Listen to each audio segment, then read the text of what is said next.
ದೇವರು ಮೆತ್ತಾನೆ. ವಸ್ತುವಿನ ಬೆಲೆ ಕೊಳ್ಳುವುದಕ್ಕೆ ಮುಂಚೆ ತಿಳಿದುಕೊಳ್ತೇವೆ, ಮನುಷ್ಯನ ಬೆಲೆ ಕಳೆದುಕೊಂಡ ಮೇಲೆ ತಿಳ್ಕೊಳ್ತೇವೆ. ಜಗಳವಾಡದೇ ಇರುವ ಸಂಬಂಧಕ್ಕಿಂತ ಎಷ್ಟೇ ಜಗಳವಾಡಿದ್ರೂ ಬೇರೆ ಆಗದಿರುವ ಸಂಬಂಧ ಸಿಕ್ಕರೆ ಒಂದು ವರ ಸಿಕ್ಕಿದಂತೆ. ಬದುಕು ಇರೋದು ಬದುಕೋಕೆ, ಆಗಿರೋದನ್ನು ನೆನೆದು ಕೊರಗುವುದಕ್ಕಲ್ಲ. ಕಣ್ಣಿಗೆ ಕಾಣುವ ಮನುಷ್ಯನನ್ನೇ ಗೌರವಿಸದಿದ್ರೆ ಕಾಣದ ದೇವರಿಗೆ ಕೈ ಮುಗಿದು ಬೇಡಿದ್ರೇನು ಫಲ?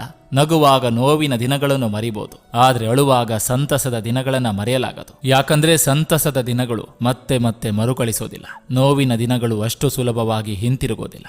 ಕೆಳಗೆ ಬಿದ್ದರೆ ಒಡೆದು ಹೋಗುವ ಫೋನ್ಗೆ ಬಹಳ ಬೆಲೆ ಕೊಡ್ತೇವೆ, ಅದೇ ತರ ಜೀವನ ಪರ್ಯಂತ ನಮ್ಮ ಜೊತೆ ಇರುವ ಸಂಬಂಧಗಳಿಗೆ ಇನ್ನೆಷ್ಟು ಬೆಲೆ ಕೊಡಬೇಕು. ಚಿಕ್ಕ ಪುಟ್ಟ ಕಾರಣಗಳಿಂದ ಸಂಬಂಧಗಳನ್ನು ದೂರ ಮಾಡ್ಕೋಬೇಡಿ. ನೋವು ಮನುಷ್ಯನನ್ನ ಬದಲಾಯಿಸ್ತದೆ, ಕೆಲವರನ್ನು ಮೌನವಾಗಿಸ್ತದೆ, ಕೆಲವರನ್ನು ಗಟ್ಟಿಯಾಗಿಸ್ತದೆ. ರಕ್ತದಾನ ಮಾಡಿದ್ರೆ ಒಬ್ರಿಗೆ ಒಳ್ಳೇದಾಗುತ್ತೆ, ನೇತ್ರದಾನ ಮಾಡಿದ್ರೆ ಇಬ್ಬರಿಗೆ ಒಳ್ಳೇದಾಗುತ್ತೆ, ಅನ್ನದಾನ ಮಾಡಿದ್ರೆ 100 ಜನಕ್ಕೆ ಒಳ್ಳೇದಾಗುತ್ತೆ, ವಿದ್ಯಾದಾನ ಮಾಡಿದ್ರೆ ಸಹಸ್ರಾರು ಜನಕ್ಕೆ ಒಳ್ಳೇದಾಗುತ್ತೆ. ಆದ್ರೆ ಇಡೀ ದೇಶಕ್ಕೆ ಒಳ್ಳೇದಾಗಬೇಕು ಅಂದ್ರೆ ಮತದಾನ